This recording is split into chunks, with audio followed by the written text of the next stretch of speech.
মেয়ে অনেক দামি জিনিস। পৃথিবীতে এমন কোনো জিনিস নাই যেখানে শান্তি তৃপ্তি হতে পারে নারী ছাড়া। পৃথিবী এমন কোনো বিছানা নাই সেই বিছানায় শুয়ে শান্তি পেতে পারে মানুষ স্ত্রী ছাড়া। পৃথিবীতে এমন কোনো খাদ্য নাই যে খাদ্য খেয়ে মানুষ শান্তি তৃপ্তি পেতে পারে স্ত্রী ছাড়া।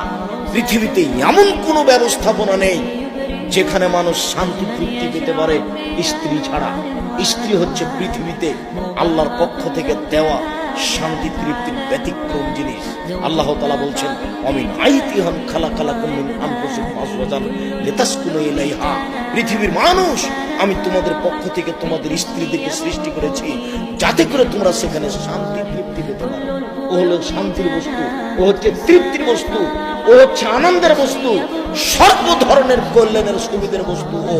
তাহলে তুমি একে গালি দাও কোন লজ্জায়? তোমাকে তো আমি বলেছি জীবনে তুমি কোনোদিন বলবে না তোমার ঠোঁটটা মোটা। একবার যদি ঠোঁট মোটা বলো তাহলে তোমাকে 10 বছর ভালোবাসবে না। ভুলেও তুমি বলবে না তোমার রংটা কালো। একবার যদি রং কালো বলো তাহলে মনটা ছোট হয়ে যাবে, 10 বছর যাবত তোমাকে ভালোবাসবে না। তুমি খালি বলো তোমার মতো কোনো ভালো মেয়ে দেখি নেই, তুমি আমার চোখে সবচেয়ে সুন্দরী, তোমার চাল চলন আমার কাছে খুবই ভালো, প্রশংসা করো, সারা রাত মাটি বেঁধে